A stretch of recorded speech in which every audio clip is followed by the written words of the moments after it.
पापा, हाँ बेटा। डोनाल्ड ट्रम्प का ग्रीनलैंड को अपने रिच रिच दोस्तों के लिए एक्वायर करना चाहता है। फैक्ट्स को देख के तो यही लगता है। ये कहानी शुरू होती है 2018 से, जब ट्रम्प के बेस्ट फ्रेंड रोनाल्ड लॉडर उनको एक सजेशन देते हैं कि ग्रीनलैंड को एक्वायर करना 21st सेंचुरी की बेस्ट डील साबित हो सकती है।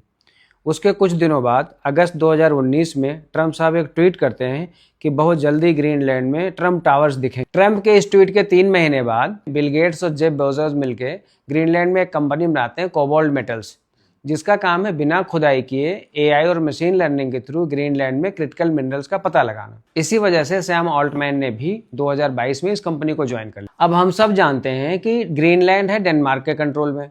तो अभी अगस्त 2025 में ट्रम्प साहब ने केन हावरी को डेनमार्क में यूएस का एम्बेसडर बना के भेजा। अब ये केन हावरी साहब कौन है? ये ना तो पॉलिटिशियन है ना डिप्लोमेट है।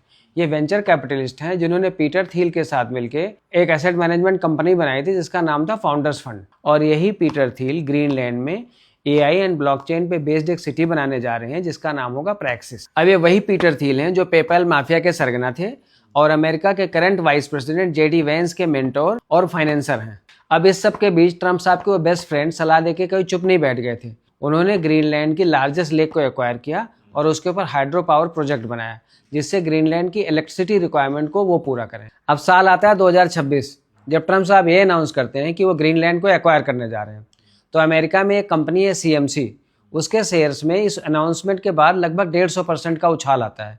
और मजे की बात है कि पिछले 6 महीनों में इस कंपनी के शेयर्स 1000% बढ़ चुके हैं। और क्यों बढ़े?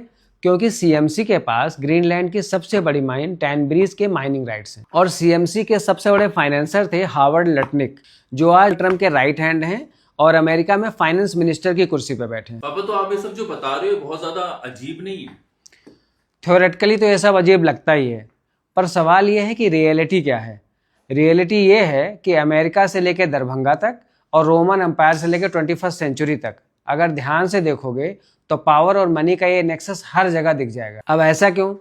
क्योंकि the world is ruled by power and power is acquired by money.